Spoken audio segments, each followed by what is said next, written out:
Let me welcome to today's webinar. Today we are gathered here today in this webinar to discuss the situation arising out of the arrival of Taliban in Afghanistan, and especially its implications for the West. It has created some really serious problems, not only for the people of Afghanistan, but also for the West. Number one, of course, is their concern about the influx of refugees. Then they also have concerns about human rights, the safeguarding of human rights in Afghanistan. I think the real problem, the real challenge is that we have a government in Afghanistan that has the power that controls the territory in Afghanistan, but it doesn't have international legal recognition, and that has created a problem. And as we were seeing the news this morning that the Taliban wanted to address the UN General Assembly. They also wanted to be a part of the SARC, meeting. So all these sorts of problems, which we need to find solutions for the future stability and prosperity of the people of Afghanistan. So in order to discuss that, we have today with us, we are very lucky and privileged to have with us today Mr. Peter JOUVENAL, who is a long-time journalist with decades of experience in the Pakistan-Afghanistan region. He moved to Peshawar in 1980 and worked as a TV producer as well as a combat cameraman specializing in conflict zones. While residing in Peshawar in the 1980s, Mr. JOUVENAL made 72 clandestine trips into Afghanistan from Pakistan with the Afghan Mujahideen, becoming friends with many Afghans who would become prominent in future years and some are still playing a significant role in shaping Afghanistan's history, such as Maulvi Jalaluddin Haqqani, Abdul Haq, Ahmad Shah Massoud, Engineer Mahmood, Hamid Karzai, Maulvi Yunus Khalis, Haji Deen Muhammad, Dr. Abdullah, Gulbadin Hekmatyar, and many more.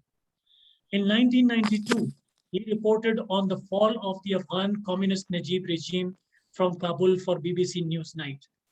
In the very same year, he reported from India on the illegal demolition of the Babri Mosque in Ayodhya by a Hindu mob.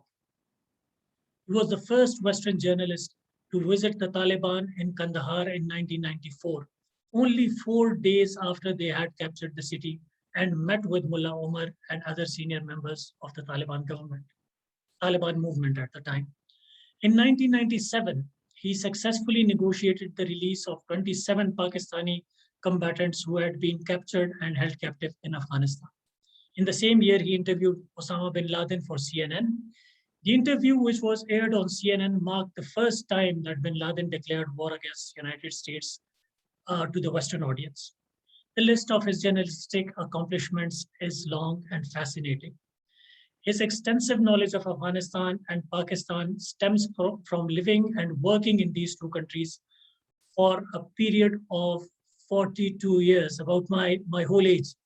Peter JOUVENAL has a well-established long-term and positive historical engagement with Pakistan and Afghanistan, as well as the people of the region. Mr. JOUVENAL's work has been recognized internationally. He has received numerous awards for his outstanding work. With that brief introduction, Mr. JOUVENAL, I would ask you to give your opening remarks. After that, we'll have a Q&A with you. Over to you, sir. Okay, thank you very much. Thank you for inviting me for this important discussion. So we are again at another, I like to say, chapter. I've seen regimes change in Afghanistan, and some people think it's the end, and other people see it as the beginning. I actually look at it as a chapter, the long history of Afghanistan. So we are now at a new page with a new government that's forming in Afghanistan, and we should look back at old chapters and learn from the mistakes that the international community have made. And sadly, they seem to continue to make them. But so let's go back to 1989, when the Soviets announced they were going to leave Afghanistan. This was at a time when the international community turned its back on Afghanistan and walked away. And that, the consequence of that, abandoning, and not only Afghanistan, of course, Pakistan had lots of refugees. So by turning its back on Afghanistan, it set the route for the next few years of civil war. Some regional countries, I know now they understand the mistake they made, but they, instead of backing all sides and keeping friendly relations with all sides, they got sidetracked and slipped into representing or supporting some groups that didn't represent the interest of the whole country. And we are at a similar position today. The international community needs to engage with the Taliban. If it doesn't, the chances of the country slipping into civil war, of course, are more likely than not. So we do have a new government. It has replaced an incredibly corrupt government that I was warning continuously, but the end result was you don't get invited to parties when you bring out the reality, I'm afraid, in Kabul with some of these foreign diplomats. So this is the end result, the collapse, and now Afghanistan has a new government, an honest government, I would say. I was in Kandahar when they first took Kandahar, and the people did welcome them, and they were a breath of fresh air. They weren't obsessed with money. They were very simple people, and they wanted to introduce a form of governance that most people understood and accepted. And that, to some extent, exists today, although the challenges that the new government has is it's not inclusive enough, and it has excluded a significant amount of other ethnic groups. And of course, women are not at all represented at the moment. And it's not possible really to run a country when more than 50% of the public are not represented and feel their voice is not heard. And this can only lead to trouble in the future. And so I think that the people came from Doha and some other elements coming from Miranshah and Peshawar, they're a little bit more traditional, but the ones from Doha actually have the right message. And I think the international community is very happy with what they're hearing from the people from Doha. The challenge is those Mujahideen or Taliban from the more traditional areas of Afghanistan and Pakistan. They have a slightly more conservative interpretation of how the country should be. And the good thing is that Afghans do have a habit of sitting down and trying to resolve these problems. And that the international community needs to encourage. But at the same time, you know, for instance, at the moment, the new government calls itself an interim government. The fact that no one seems to know how long this interim government will last is does make people worried. And it would be nice if, for instance, they would be clear on that to say that this interim government exists for 1 year, and then what's going to happen after that. But this is, I think a lot of this is down to the fact that they lack experience in obviously running a country, experience in representing, you know, people of Afghanistan. They have come off a war footing. Lots of countries, when they go through this sort of trauma and there's a war for a long period of time, it's very difficult to transition to a peaceful government. And that is the challenge they have at the moment. And again, this is an area I think friends of Afghanistan and those people in the past who call themselves friends of Afghanistan should continue to be engaged and encourage them. And if they need help and knowledge, that should be provided by the international community. Again, the worst thing you could do today is to walk away, which happened in 1989. And this would lead to the death of a lot of Afghans and prolonged instability, which of course will spill over into neighboring countries. There's no doubt about that. So the only positive aspect is to engage with them in a friendly manner. You can't dictate to the Afghans. Don't forget, they have just beaten, again, another superpower. So I think this is quite difficult to digest by some, you know, first world countries.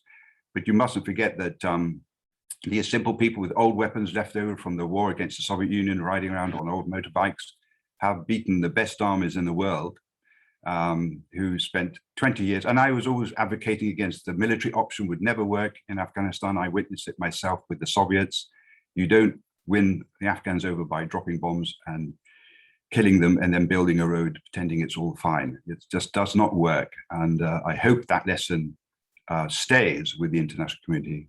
Again, it's a little bit similar in Iraq, invaded, did very little to reconstruct that country. So that's the military option is the wrong one. And now I think the international community understands that. I hope it remembers this lesson, and it needs to switch gears into a more positive aspect now and engage with the government in a positive manner. And that way you will get a more positive outcome. That's my thing for the moment. Thank you, Mr. Juvenal. I think you've raised a few points, and with regard to that, I have a couple of questions. One, you said that the Taliban regime in Afghanistan doesn't have the experience, the required experience to govern a state. But as we see, there are senior level Taliban leaders in their ranks today, like Mullah Hassan or even Mullah Umar's son, Mullah Yaqub. So don't you think that they have that kind of experience, or you're referring to something else? Well, I'm referring to, I mean, it's difficult to run a government, the administration. One of the mistakes that Ashraf Ghani made, he tried to control everything himself. In fact, in Afghanistan, you need to give responsibility to other people.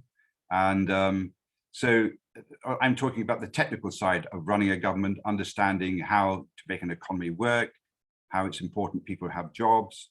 There's lots of opportunities in Afghanistan. And I'm a little bit concerned that people without the correct knowledge are given government positions simply because of their, well, it's important, their contribution to the war, but they are rewarded by given ministries and they don't have the qualifications to run those militaries. And that's what the problem we had with Ashraf Ghani. You know, people were buying positions within, and Karzai, they were buying positions within the government. They had no expertise in those areas, and consequently, the outcome was not positive. So it's just a case of finding, I mean, the minister can be whoever, but he has to have people around him that have the knowledge to run those ministries. And at the moment, of course, with this recent exodus of well-educated, talented Afghans, a lot of the know-how to run a lot of these things has left the country. And hopefully, inshallah, these people will feel safe and they can return to Afghanistan. I know the new government likes to, you know, would also encourage them to come back. But at the moment, things aren't stable enough. And that's one reason why people have left. But in the future, to run any of these government ministries, you do need to have expertise. And I'm hoping the new government will invite, it has invited people back. But of course, the next challenge is how to pay them, because of course, there's a financial crisis in Afghanistan. Accounts have been frozen. I don't know how competent the new head of the Afghan bank is, but this is the next challenge, because a lot of teachers, doctors need to be paid. And if they don't get paid, then they can't support their families. And then hospitals won't function. And this also causes a lot more trouble. So again, this is another reason why the international community needs to engage and help the Afghan government go through this difficult phase. So if you were to give 3 pieces of advice to the Taliban administration today to encourage the migrants to come back home, what would those 3 pieces of advice be? So today, you know, social media has played a very active role in Afghanistan. If some events have happened, they tend to be videoed and broadcast. And the problem here is, of course, we don't quite know who these people are that are committing these offensive, and they are offensive. I mean, there have been people executed on camera. There's also a lot of criminals operating in Afghanistan at the moment. You just need to put on a black turban and pick up a white flag, and everybody accepts that you're the Taliban. You can go and steal a vehicle or do what you want. That is actually happening. So the government needs to show the people that that it's not acceptable to go around robbing people's houses, shooting people. And so when those videos have appeared, the government needs to investigate and show the public that that it won't tolerate this sort of action, and that would restore to an extent the people's confidence in the government. At the moment, it says it will hold these people to account, but then we don't hear anything about it. So if there's been videos of former soldiers being executed, a former general being executed, this is not acceptable, of course, and these people need to be brought to account and stand trial. And also that would send a message to people that they can't administer justice themselves. They need to go through the proper legal process, be it Sharia law, which is what will happen today, which is much better than the previous legal system that they had in Afghanistan. And people have more confidence in Sharia law in Afghanistan than they do with the legal system that existed in Afghanistan for the last 20 years. So, but that has to be, you have to assure the public that these issues will be addressed, and that way it will build people's confidence. So that would be step number one. Step number two, again, the new government, it obviously has to be more representative, and it needs to clarify that position. I know it's a big challenge because we have a lot of different groups that fought on the side of the Taliban that now want some element of thank you from the government because of their sacrifice and commitment to the country. But the government has to be strong and make sure that the people with the correct qualities are appointed to those posts. So again, that's an issue that needs to be addressed very soon because the international community is looking at Afghanistan at the moment. There will be a time when they will ignore it and things will calm down, and then no one will be interested in Afghanistan. So this is the time, whilst the international community is interested, is to resolve these issues as regards to having a much more broader based government. And I would actually not include in that government anybody that's been in a senior position in the previous two regimes, because we've shown what these corrupt officials have not done for the country. And most of them, of course, have fed the country with foreign taxpayers' money and money that was supposed to be spent to help the Afghan people. And I think the international community needs to look at prosecuting these people as well, not only for Afghanistan, but other conflicts where foreign countries are spending taxpayers' money in order to help the regime get on its feet. It's not acceptable the head of state can just go and live in another country and steal all the money. So I'd like to see the international community there step up and prosecute Ashraf Ghani and any other people that was involved in the Afghan government that was stealing money from the people. So you talked about the need for an inclusive government in Afghanistan, but in your earlier opening remarks, you also talked about the Doha group and the Miran Shah group within the Taliban. And right now it seems that besides not having an inclusive government, they're not having an internally inclusive setup that incorporates all the various points of view from within the Taliban into the government. So would you like to elaborate a bit further on it? Do you see any chance of the Doha group getting some sort of positions in the government, or what's your take on this? Well, the Taliban, and I find it very frustrating the last 2 years because Khalilzad would always portray the Taliban as a unified political group or give people the impression, whereas in fact it represents a mixture of different people from different parts of the country. We have different cultural attitudes, different languages.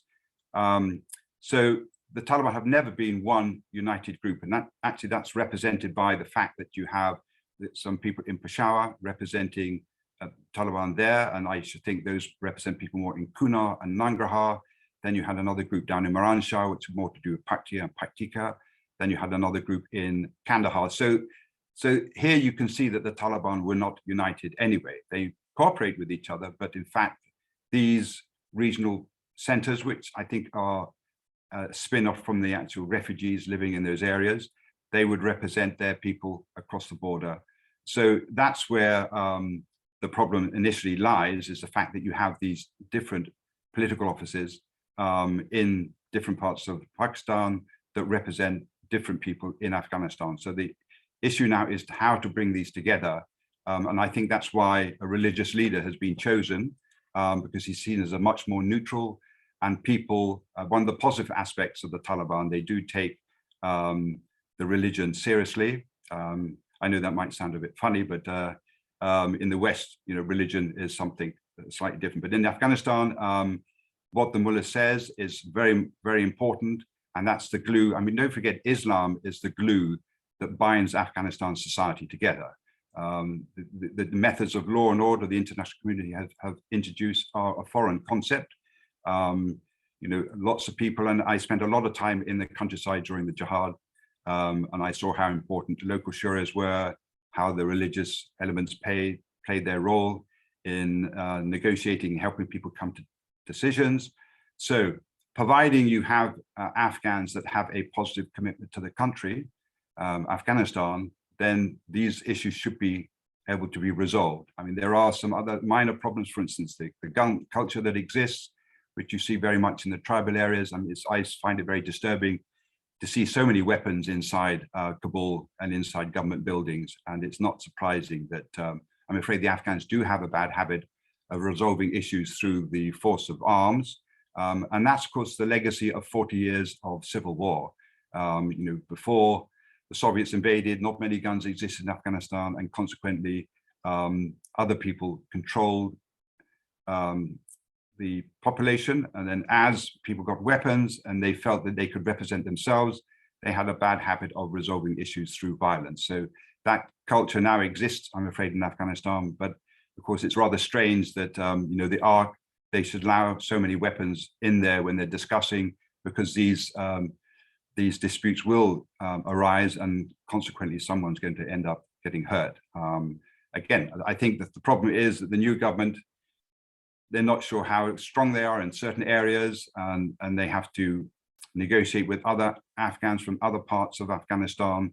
And this is a very tense moment, because they're all after positions of authority or government departments. And this is why the tension is quite high. And then this is also very important why the international community has to be very delicate, because if it's seen to be rushing to give too much financial support, that can also cause the problem. And one of the problems we have is the fact that the international community had a habit of using finance to persuade government officials to do things, which of course led to the corruption in Afghanistan.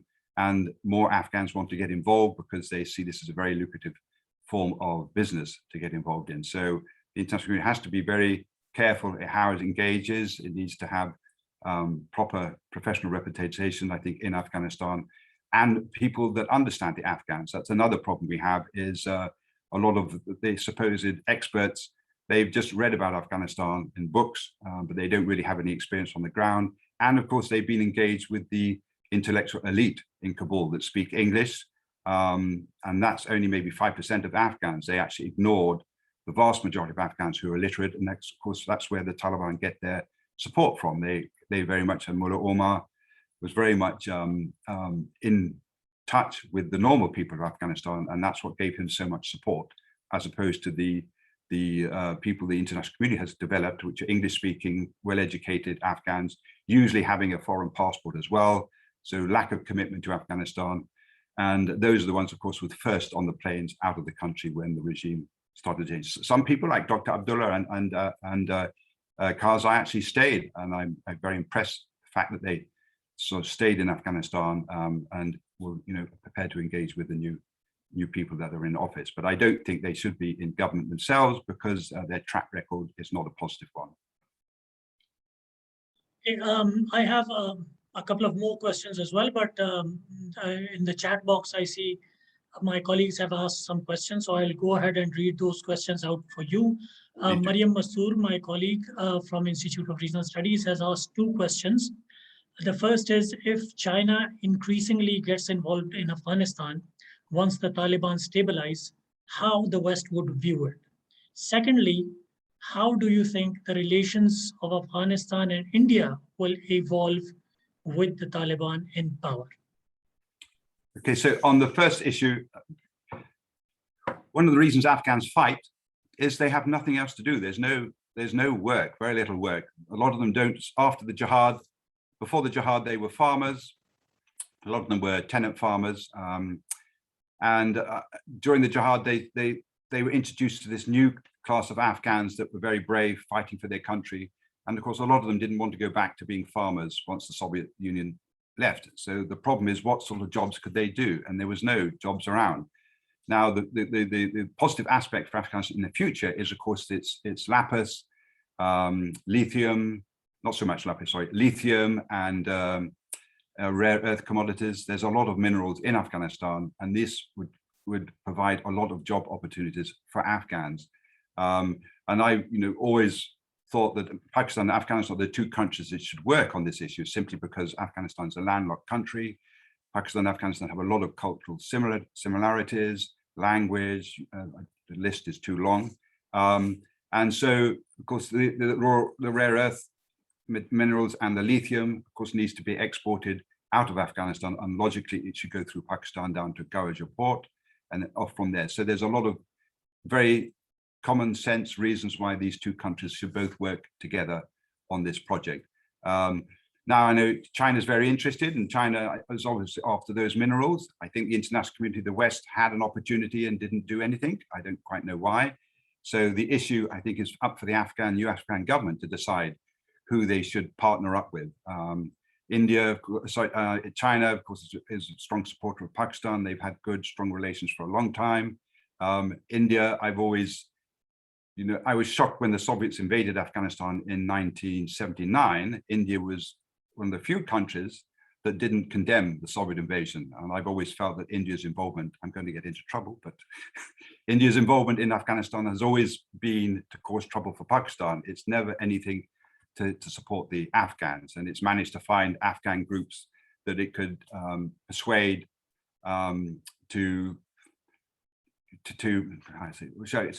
it's always found groups it could support in Afghanistan because of the historical problems Pakistan has had with some Afghan groups. But long term, I always felt that India's commitment to Afghanistan is not to do with helping Afghanistan. It's more to do with its issues with Pakistan and Kashmir. So, so it's actually, I find it refreshing that India is now out of the picture, and Afghanistan hopefully can focus on developing its future with friendly neighboring countries. And if India wants to be a friendly neighboring country, that's great. But I've always felt that India's involvement is a negative one in Afghanistan. I have a question from Ambassador Nadeem Riaz, President of Institute of Regional Studies. It's kind of a follow-up question to what I had asked a little while ago. Do you see a clash in between the Taliban, as there are moderates and hardliners? Do the present leadership enjoy the same influence as Mullah Omar? I think that's yet to be discovered. I mean, there are some hardliners, but I think they're more the Wahhabi side. I personally think that they're the ones who've taken over the Ministry of Education. You might have seen those pictures of Afghan ladies wearing a habaya, which of course is completely alien to Afghanistan. So I think that that's the issue, and the Wahhabis have always existed to an extent in Kunar, and it's going to be a challenge for the new government to bring them on board. I hope they can, but otherwise, I think that most Afghans, want peace. They're fatigued by so much war, and don't forget, the people that they now represent very much want war and development. They're all fed up with fighting on all sides.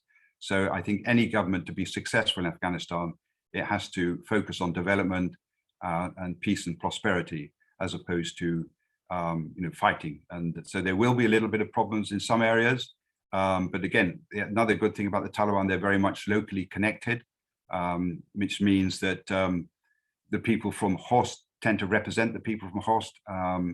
And Afghans, if you give them time, they do have a good habit of sitting down, drinking tea, taking a long time, but they do come to a decision, and they are very keen on having a general consensus. So providing they follow those Afghan traditional customs and not allow some foreign idea to come in and influence them, I'm fairly confident the Afghans can resolve these issues themselves. Again, but we mustn't forget that there is a problem at the moment as regards to funding and paying for doctors and hospitals, and there's also a famine in Afghanistan. These issues are going to be very challenging for the new government, and so therefore, we mustn't, if we were to ignore Afghanistan, this would have a negative effect on the future government and destabilize the whole country, because people do need to obviously support and feed their families, and they're looking to the new government for that. So we have to make sure that they focus on the people that they now represent, as opposed to fighting other groups. Okay, now I have two questions from my colleague Humaira Iqbal. Her first question has more or less been answered, but I'll ask her second question, which is, with economic insecurities on the rise in Afghanistan and the world support so cautious, can Taliban take measures to stop the flow of drug trade? This is an important point. Like, if they won't have anything else, they might resort to the same old, same old. Well, I personally think the Afghans have to focus on the issues that are important to Afghanistan at the moment. The international community has had many opportunities to eradicate drugs in Afghanistan, but they've chosen to ignore those. I don't know why. For instance, I mean, a lot of the problems started in Afghanistan with the World Food Program. This is in the 90s, paying people with wheat to do work, which of course completely undermined the local wheat production. And that's one reason why quite a few people switched to opium. So again, with the new regime, if you were to engage positively, don't forget they had a very good track record of eradicating opium. And it's against the teaching of the Quran, of course, to take narcotics. So that's the angle one must approach them on, but you have to have a suggestion, an alternative lifestyle, some other product that they can produce, which, wheat is very good, of course. There is a food shortage, always a food shortage in Afghanistan. So helping the government produce or assemble deposits of reserves of wheat in the time of drought. There's many things you can do. There are, of course, some Afghans that have made a lot of money out of the opium production, and now you have a new regime. There may be a better opportunity. Again, the drug problem did affect people in the Karzai and the Ghani government. They benefited from it as well. So there was an element of resistance to making change. But I think that with the new government, with the right approach, I think the drug issue can be reduced. I don't think it can ever be eradicated completely, because culturally it's been around in Afghanistan for quite a long time. But I think that you could reduce it, again, with the right approach. And the UN does have some good agencies that have a good track record in the past. And I think the international community needs to focus on it a bit more and be a bit more positive, as opposed to their attitude previously, when they weren't, they were actually tolerating drug production. And I understand the reasons why, but they should have been much better if they'd guaranteed, for instance, the farmers a good price for their wheat, guaranteed price, and that would have worked, but they were reluctant to do that. Thank you. I have a question from my colleague Nabila Jafar. Part of it has already been answered, but I'll still go ahead and ask it because part of it has not been answered. What kind of role do you foresee for China with the Taliban-led Afghanistan? Do you think China will still play a greater role in terms of economic aid and trade, even if the Taliban do not live up to their promises on women's rights and inclusive political structure? I'm not an expert on China, I'm afraid. So I can't really answer that question. Again, if the international community turns its back on Afghanistan, this is a fantastic opportunity for China. But China has a problem. It does have a habit of sending in its own workers to work on projects. And as I said previously, part of the reason we have so much trouble in Afghanistan in the past is the fact that people don't have jobs. So if the Chinese were to send in workers to exploit, let's say, the copper mines in Ainak, they would receive quite a lot of resistance from the locals.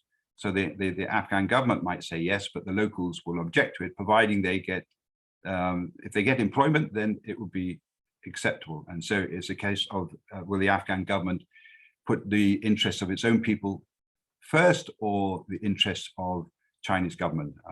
And I would think that this new government will put the interests of the locals first, which means that forcing the Chinese to use more Afghans involved in exploiting these minerals. And that way it would work. But if they insist on bringing in their own people, then they will have trouble.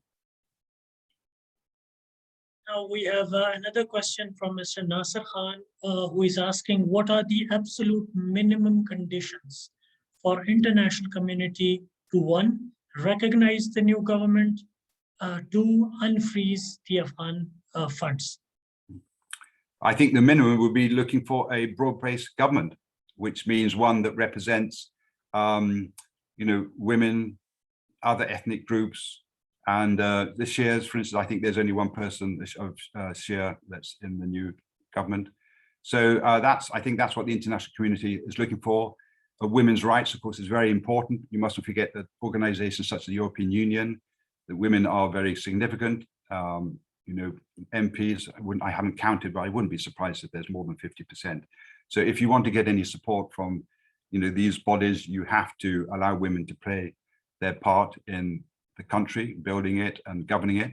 The concept of an Afghan government without women is not a positive one. And so I think for the internet, that's the first element. So the Afghan government needs to give competent women positions of authority. The only issue, I think, is judges, where, of course, in Islam, it's not possible to have female judges, but otherwise, there's no reason why women, the Prophet Muhammad, peace be upon him, his family were very much supportive of him, his wife and his third wife as well, I think. So there's no reason why. And the issue of women is more of a traditional Pashtun cultural issue as opposed to a religious issue. So as it's a cultural one, it's a bit more difficult to tackle. But that's what I think the international community is looking for: more role for women and a more inclusive government. And then I think once that happens, I think you might find it easier to get funds released that have been seized. And also not only that, but also more financial support from the international community to Afghanistan.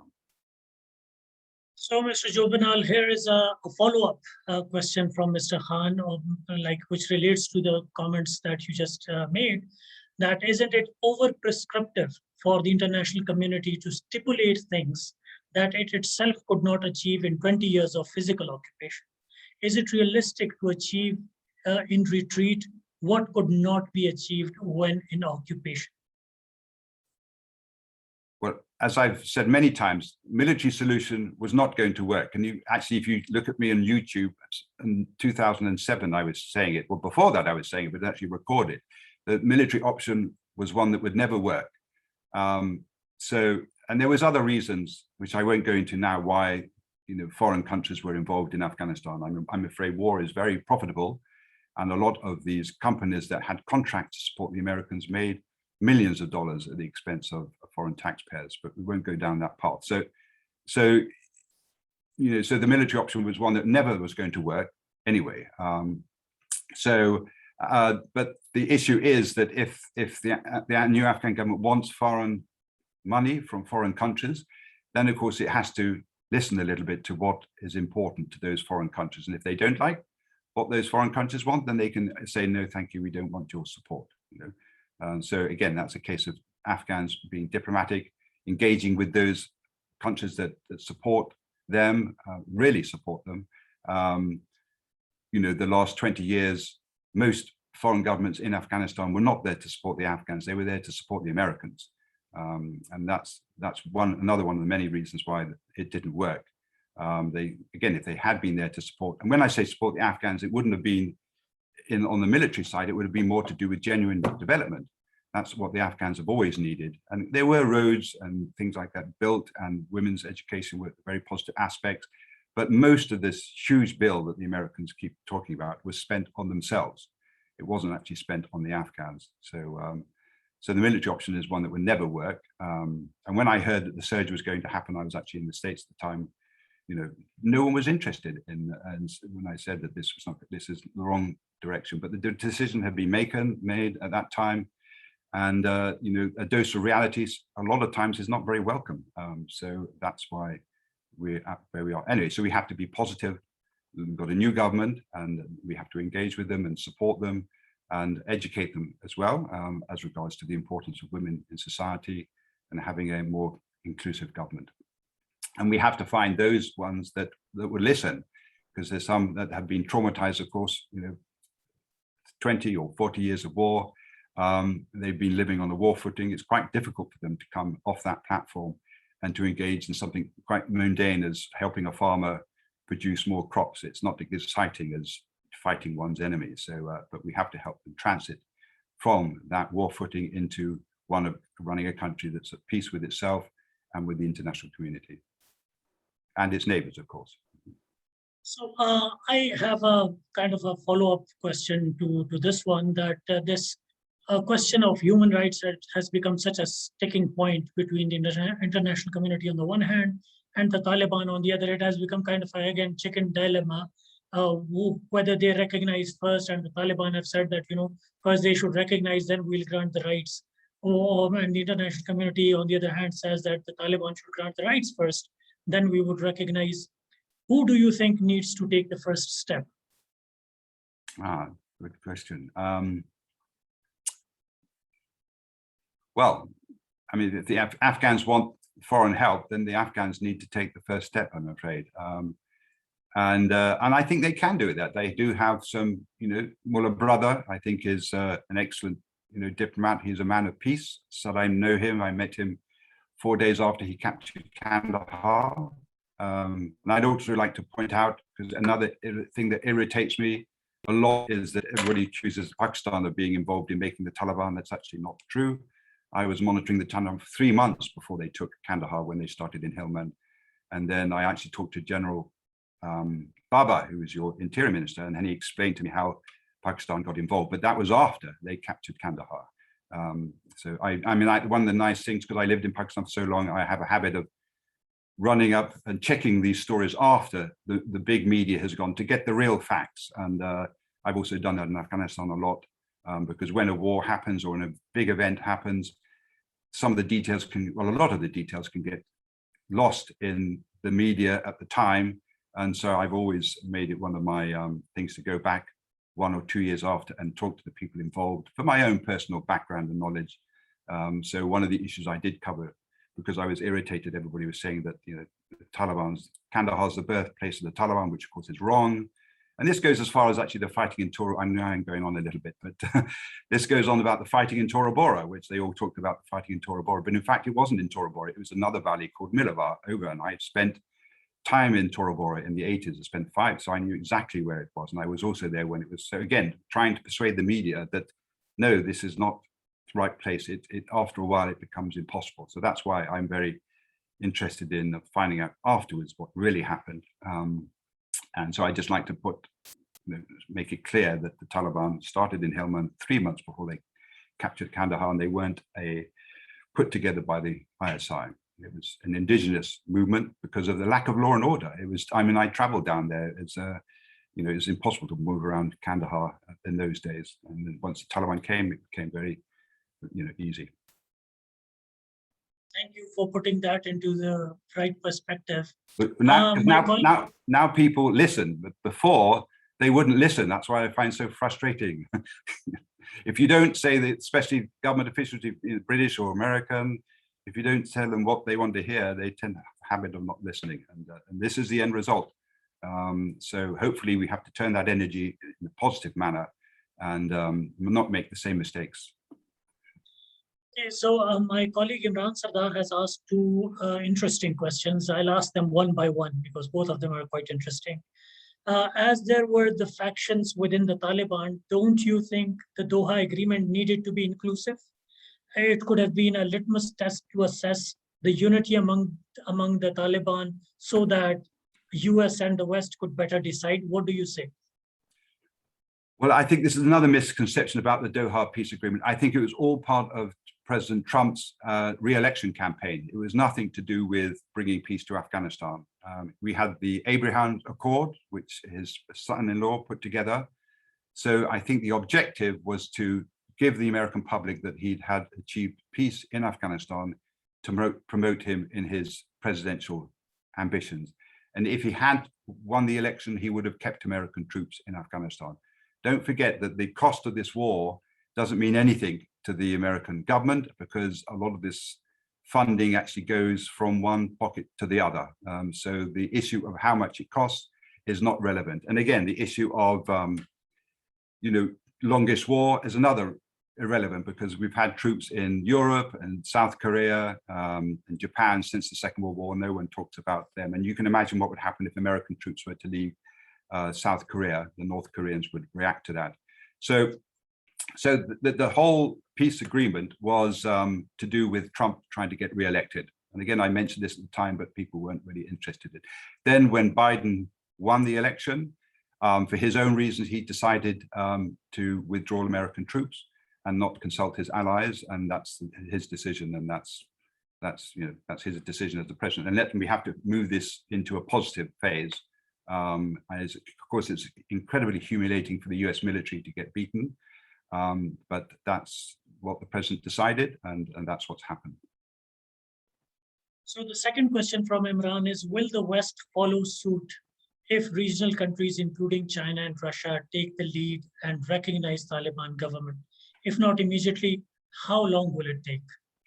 The international community, especially EU, have to engage with the Afghan government. There are, if they don't, there's a possibly over 1 million refugees heading for Europe. And of course, Afghanistan need these talented Afghans, but if they see the future economically not prosperous, they will leave. So, the Chinese are taking advantage of the situation, not taking advantage, but they are acting to the present situation. If you don't want the Chinese to engage, then you have to engage. Chinese have already said that they're giving $34 million in aid to the Afghan government. So we have to see what happens. Again, it's up to the Afghans.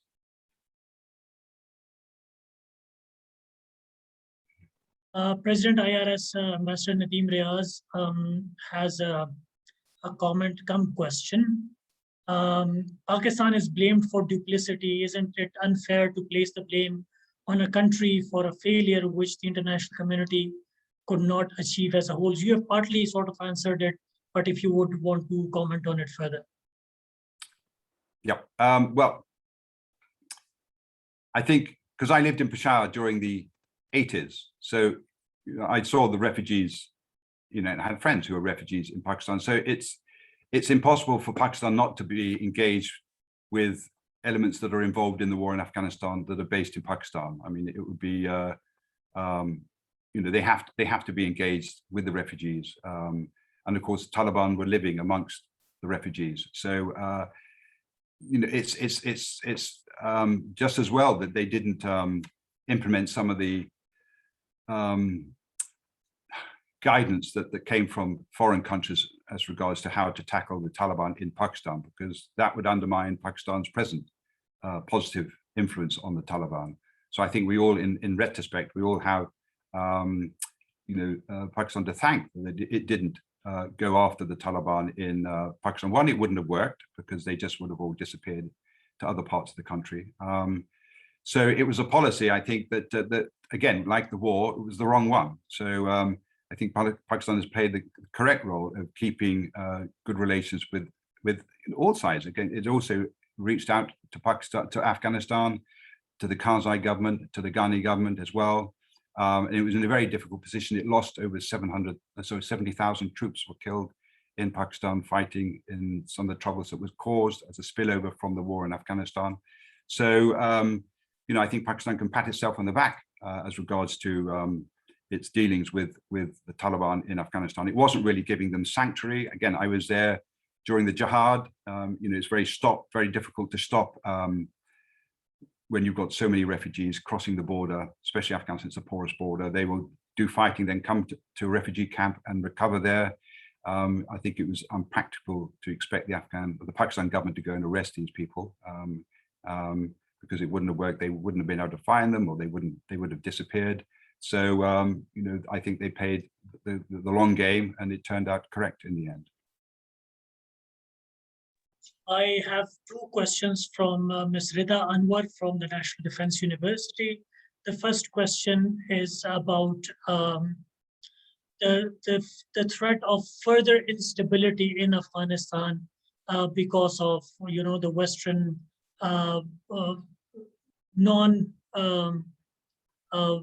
the West not being on talking terms with them and the West not recognizing them. And the second question is, how do you view Pak-US relations unfolding further with the same Taliban government in Afghanistan? Both interesting questions. Okay. So, sorry, the first one again, could you repeat the first one? The first one is would it cause further instability in Afghanistan if the West would continue to press on its demands from the Taliban regime and would not establish diplomatic relations with it? Well, I think the West in time will establish diplomatic relations. There's no, they have to. So that's not, it's just a case of when, which is the issue. But, you know, we can't ignore human rights. That's not possible. And of course, the Quran, you know, recognizes human rights as well. So I think you know, there are human rights violations going on in Afghanistan, and that's mainly because you don't have a 100% functioning government. There's no real police force. Those people that people look at as the policemen now, you know, don't have the training. So it's understandable that there are violations. And again, this is another reason why the international community needs to engage with the Afghan government. But this time it has to be on the Afghan government's terms. But I think if you have the correct approach by the correct people, don't forget, we're all reacting by the dramatic pictures of Afghans trying to cling on to aircraft and the complete mess of the international community's efforts to take its nationals out of Afghanistan, which is still going on at the moment. So that's what's making the picture rather murky at the moment. But once dust settles, and I think the spotlight moves away from Afghanistan to an extent, then you will find that the more realistic approach by the international community. But at the moment, they are embarrassed of what's happening, what has happened. We've lost the foreign minister since lost his position here. In the UK, we have a new, more positive foreign minister, and I hope that she will have a much more positive engagement with Afghanistan. And those situations and issues we need to build on.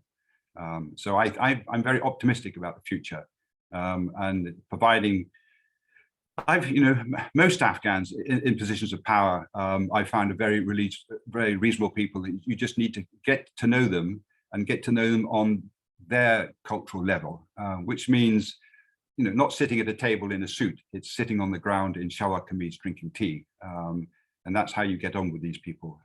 You know, if they want foreign culture, they will go abroad, but they're actually very comfortable with their own style and culture. And I enjoyed it as well myself, you know, whilst living in Afghanistan. And that's a sort of level. So you need to have people that are a little bit more culturally aware of how to work in Afghanistan, and yeah, more culturally sensitive, I would say. Sorry, and the question about Pak-US relations in the context of the developments in Afghanistan, and especially considering the fact that statements have been coming out of the US, and Indians are diplomatically engaging the US quite extensively. Yes, well, I'm not really, you know, that's not my expertise, I'm afraid. So, you know, we have a new administration, Biden administration. I'm sure some people are concerned about Kamala Harris coming to taking that position, maybe in the future, which will obviously have an impact in this part of the world, well, Pakistan, Afghanistan, India, part of the world. You know, and again, both countries, Afghanistan and Pakistan, I think need to work a bit harder on trying to engage with people in the UK, especially. I mean, UK, you know, I have a lot of friends that families came from Pakistan, and I can never understand why Pakistan and Afghanistan and Britain doesn't take more advantage of those connections. We have a lot of MPs and lords now from you know, from Pakistan and that part of the world, and I think that they can all contribute in a positive manner, and there needs to be someone who can bring them together for a positive outcome, and I always look forward to seeing something like that happen. But, it hasn't happened yet, but inshallah it will in the future. Thank you. The last question that I'm going to throw at you is from my colleague Nabila Jafar. She's asking about this gray area between recognition and not having any diplomatic relations. So how do you think like Taliban to reconcile the disagreements and to find common grounds for working relationships between the West and the Taliban? So I don't quite understand the question. Could you elaborate a little bit more on it? So there is like one of the possibilities is that the Western countries recognize the Taliban regime, right? Then the second is that they do not establish any kind of diplomatic contact with them.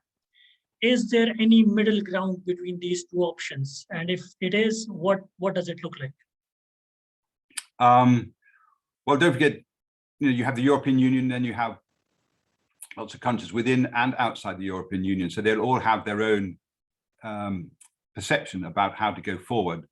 And as I was saying earlier, as regards to the UK, you have a lot of Brits of Pakistani heritage here, and I think they need to put sort of pressure on the British government in order to extend a hand of friendship to Pakistan and Afghanistan on these issues to take it forward. And I think if you were to do that, I mean, there's no real reason for foreign governments not to start their diplomatic relations again with Afghanistan. I believe the British are going to do so. I think this is the only issue at the moment is regarding this new government and it being more inclusive, and that's what they're waiting for.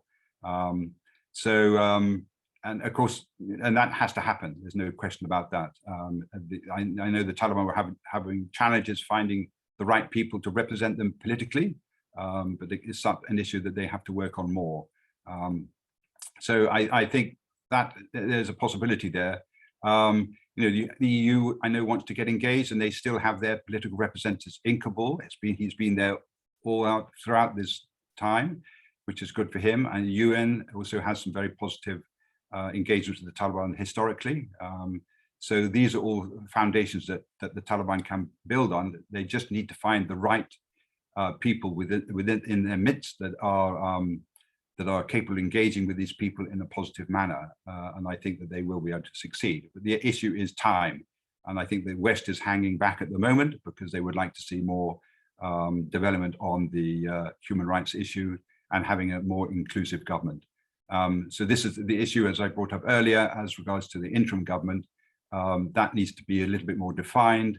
How long is this interim government here for? If it's 1 year, that's putting aside the diplomatic efforts of finding people that can represent the Afghans and portray them in a positive light internationally.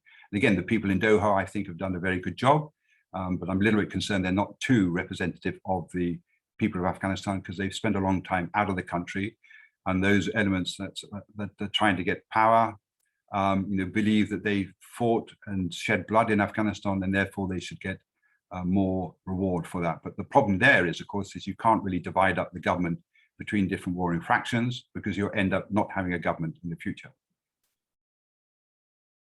So with this, we come to the end of the Q&A session, and you have passed the rapid fire question and answer session successfully.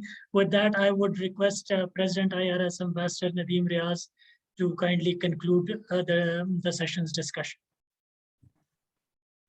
Thank you, Arish, and thank you very much, Peter. It was absolutely delightful listening to your insights, listening to your views.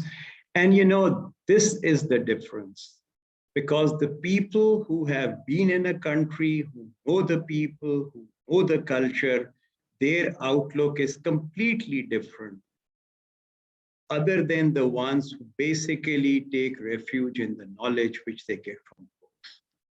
Because there is no comparison to the knowledge which you get on ground, when you interact with the people, when you know the culture. And something which Peter said, I think is extremely important, that you have to know the Afghan culture. You have to know the culture, what that culture gives to the people. There is so much of talk about women's rights. That is a reality. Women have to be given rights, but to think that the rights of women in Afghanistan will be the same what they are in Europe, I think that is a wrong approach. because, you know, there are a number of things which are there. You have to look at the tribal customs, the culture, the religion, everything. Peter, I couldn't agree with you more when you said that, you know, the way forward is absolute engagement. You cannot keep the Taliban isolated because, you know, if you keep them isolated, then we are looking at very difficult times. You know, it could be civil war, it could be a lot of displacement of population, it could be food shortages, and all the problems that come with it. And I do tend to agree with you that, you know, at some stage, whether it is now, whether it in a couple of months, the Europeans will need to engage with the government in Afghanistan, because the basic thing is that neither Europe nor Pakistan nor Iran, we can afford a refugee crisis, because it puts a lot of pressure on the economies of the country. It brings in other related issues along with it. Yes, there is a humanitarian angle. There are human rights which have to be respected. The Taliban, I think, are slowly coming to grips with what the international community wants. They have expanded the cabinet. I mean, I would have been personally more happier if they would have included some women in it, because, you know, that is more moving towards the acceptability, what is required of them. But, you know, we have to wait and see, because it's an interim setup, and, like, you know, one should, which the international community wants them to move. It's the pace at which they want to move, at the pace at which they are comfortable, along with the fact that, just like Peter said, that, like, you know, you also have people who are within the Taliban, but, like, you know, they have completely different backgrounds. So you cannot just expect that, you know, a person who has the exposure of Doha would be thinking the same way as a person who's a foot soldier. So there are issues there which also have to be resolved, and I think it'll take a little bit of while for that to happen. But I think the most important thing which we all need to realize is that Afghanistan is the country of the Afghans. They have to decide their future. And if you look at the history of the past, I mean, it is a country which has virtually defeated two superpowers. Neither could the Soviet Union nor could the Americans succeed after pumping in billions and trillions of dollars into that country and trying to use a lot of force on them. War is not a solution. In my opinion, any further solution in Afghanistan, it has to be a negotiated settlement. And I think negotiations are very important. Engagement with the Taliban are extremely important, and we have to wait and see. You have to be patient. You have to see what the Afghans are doing. Maybe you have to hold their hand at times. Maybe you have to guide them. So the engagement for the international community, in my opinion, is absolutely imperative. And with that, Peter, I would like to thank you again, because, you know, you were so clear. You spoke from your heart, and I think you spoke with all the experience of nearly 4 decades which you had of Afghanistan and of dealing. Thank you very much. Over to you, Arish. Thank you so much, President IRS, and thank you, Mr. Juvenal. It has been, as President said, it has been very delightful and very, very insightful. We have very few such nuanced perspectives on Afghanistan these days. Thank you for your time. Thank you for being with us. I would also like to thank everybody else who had joined us in this webinar. Thank you, everybody, and goodbye from our side. Thank you.